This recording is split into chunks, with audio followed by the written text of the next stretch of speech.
Chloe with the bi-weekly market recap, but this week we have a special edition. We have our multimodal solutions manager, Joanne Yotuma. Thank you so much, Chloe. Happy to be here. What is the impact of the current market? That's a great question. So everyone was kind of expecting there to be a massive container surge due to the Shanghai port lockdown and due to the war with Ukraine and Russia. So we were really seeing that there was going to be a potential massive increase by July. But actually what happened is the reverse. So consumer demand has sort of shifted, the consumer patterns have sort of shifted. But we've also seen that import demand is actually softening and there's a steady decline in volumes happening right now. So with that steady decline in the volumes, we're actually seeing a lot of pressure on the spot rates. So we're seeing a lot of ocean carriers reducing some of their rates.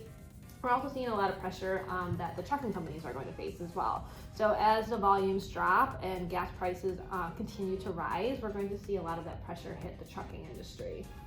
Oh, wow. So what are some of the shifts you've seen within the ports recently? Yeah, no, that's a great question. So at the beginning of the year in 2022, we saw a lot of shippers moving a lot of their freight into the East Coast and the Port of Houston, just because there was a lot of unlooming decisions happening around the West Coast with the strikes and port congestion. So a lot of people were proactive in the fact that they were moving everything to the East Coast and Port of Houston. So currently the Port of Houston just announced that their 2 container terminals are actually going to be open later now, and they're going to be open on Saturdays for the next 6 months, which is great because Houston has seen the most impact and a huge import surge in volume. So this is going to kind of help ease the congestion and just give a little bit less pressure on the truckers to get everything out and the shippers within the last 3 days. It's really going to help with a lot of the demurrage fees. It's going to help put a lot less pressure on the shippers to ultimately save more money. Based on what you just mentioned, do you have any recommendations?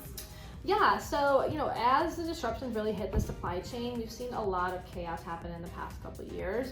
So what supply chains really need to focus on is prioritizing initiatives that really bring the best return on investment, and what that really looks like is more technology, digitalizing their operations, really kind of improving on data-driven decisions, because ultimately that's the best return on investment, right? We're seeing a lot of these companies kind of shift from their traditional sense of what they were doing pre-COVID and kind of moving to more of the digital tech side, which is great because this is a better way to manage customer expectations. This is a great way to improve carrier performance and really kind of get a better understanding of how the operations work. So a lot of companies can benefit from that.